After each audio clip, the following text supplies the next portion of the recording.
Господи Исусе Христе, Сине Божий, помилуй меня грешного. Na Otca i Syna i Svetio Duh. Amin. Возлюбени во Христа Бога, братья и сестры, Христос воскресе! Истина воскресе! Христос воскресе! Истина воскресе! Христос воскресе! Истина воскресе! Радостни донес! Еден богослов на Светата Црква Божия кажа дека зидовите на храмот во кој што одекнува поздравот, ама и сведочењето за воскресението Христово, зидовите на храмот не можат да го запрат.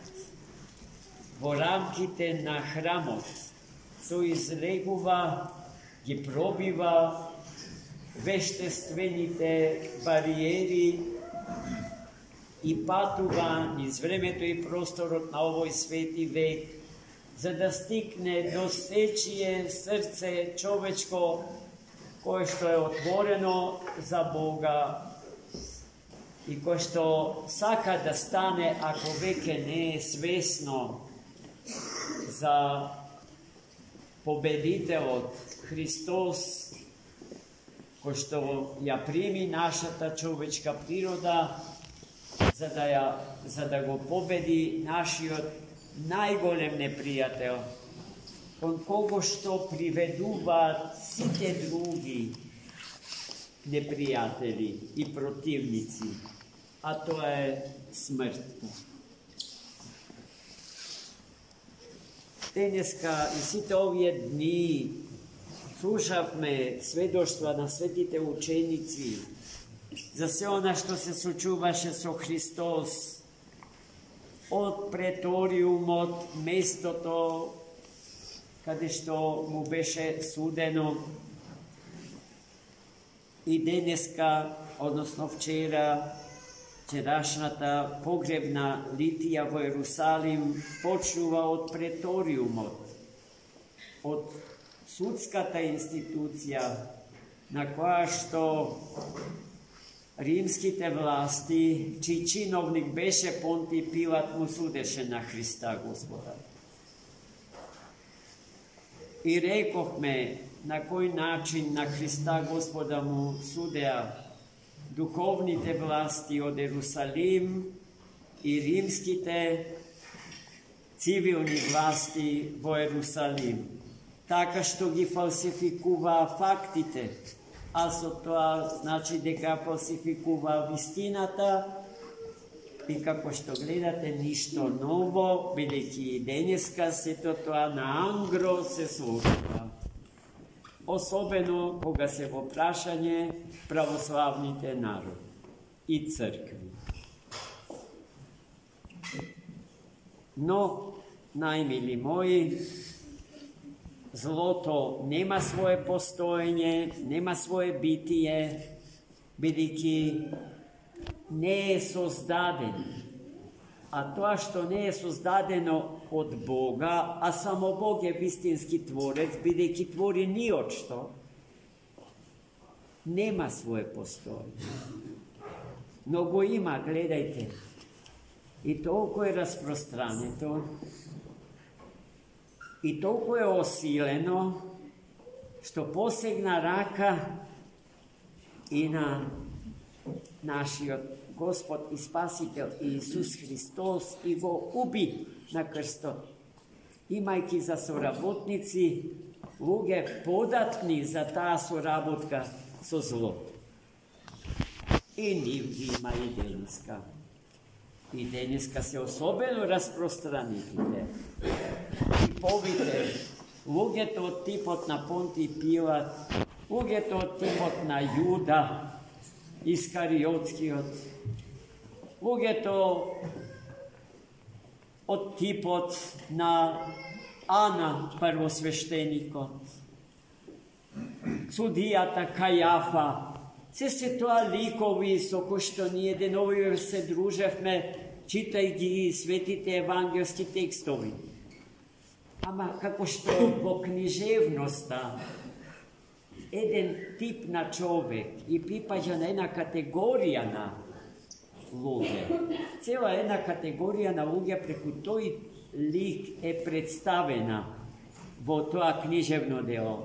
Така и во Светото писмо, секоја на еден многу по-пластичен и по-темелен начин се диференцираат различните пројави на типови на луѓе, поместени во најразлични етички, естетички, онтолошки и секакви други категории.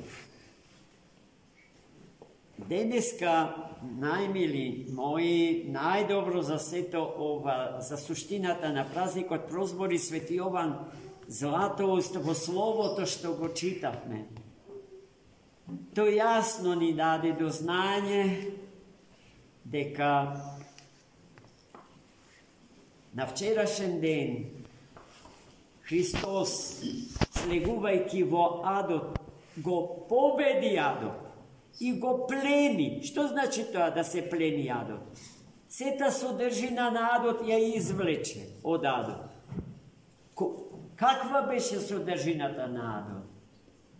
Цели народи, што создавале мокни култури и цивилизации, се најдоа на дното адско, без можност да го познаат вистинскиот Бог.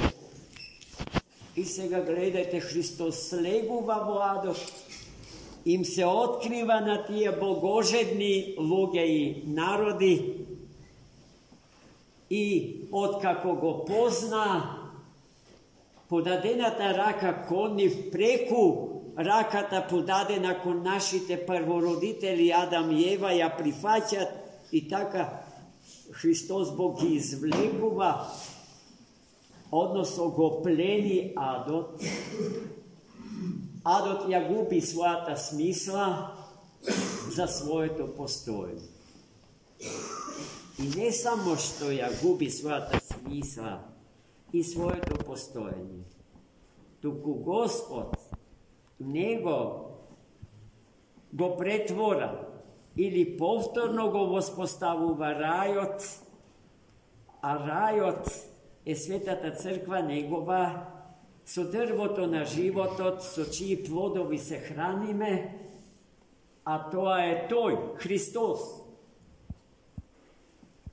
Значи немаме, злото е победено, смртта е победена.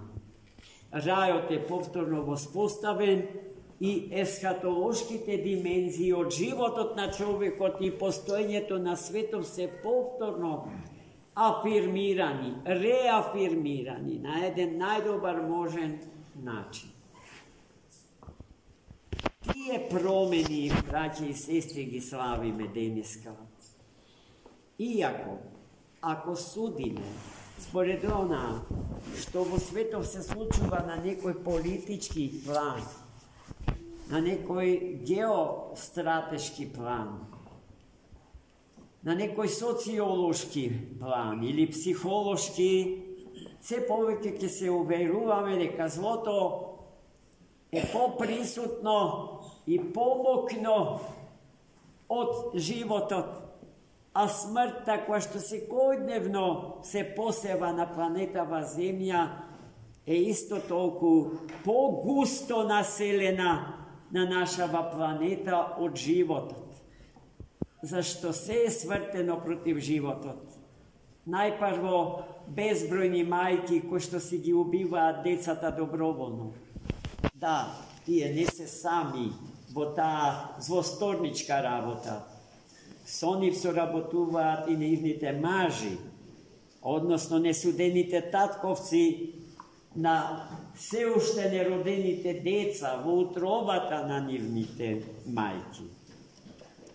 Нашите гинеколошки клиники се претворени буквално во кланици, браќи и сестри. Верували или не. Ама само во една гинеколошка клиника во Струга или во Охрид се убиени најмалку еден добар град. Најмалку еден добар град, ако не и повеќе. Па гледајте сега, колкава е силата на злото и на смрт. Меѓутоа, тоа што треба да се знае дека токму злото и токму смрт и резултатите што произлегуваат од нив, Христос ги победи денеска. Тие се денеска победени.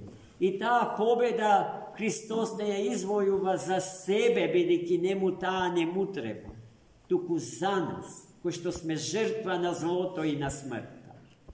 А немокни сме сами со своите собствени сили да се справиме со него. За злото свети Атанаси Велики вели дека е производ на човечката мечта, бидејќи немало кој да го произведе.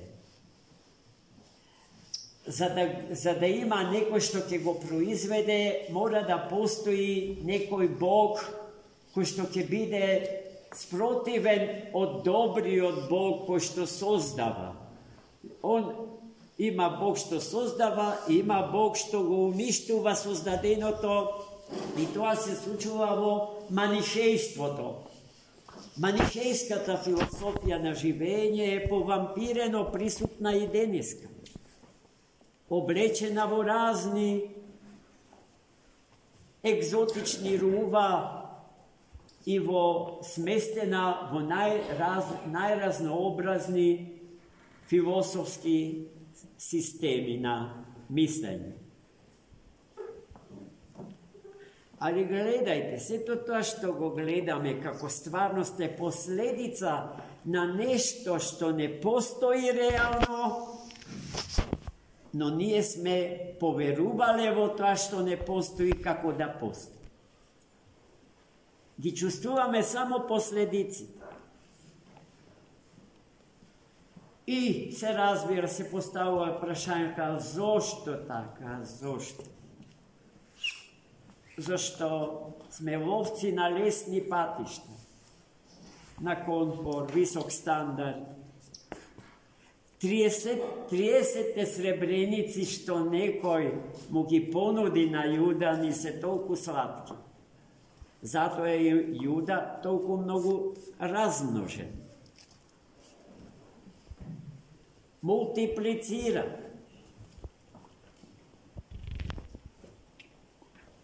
И има уште неброени потенцијални Јуди и Пилати, се разбира, покрај овие што веќе ги има. Зар треба да се служиме со имиња и со презимиња? Понекогаш доволно е да тргнеме самите од себе.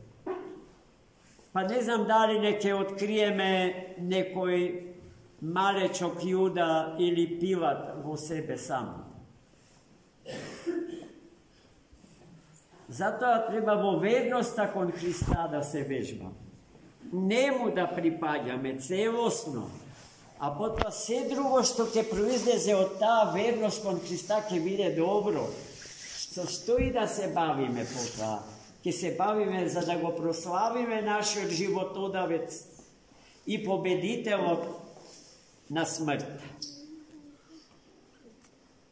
Затоа овој ден е ден на сите дни, браќи и сестри. За овој ден светиот Јован Дамаскин, авторот на погребните статии, на канонот што го читаме и го пееме денеска, вели дека е празник на сите празници и торжество на сите торжество.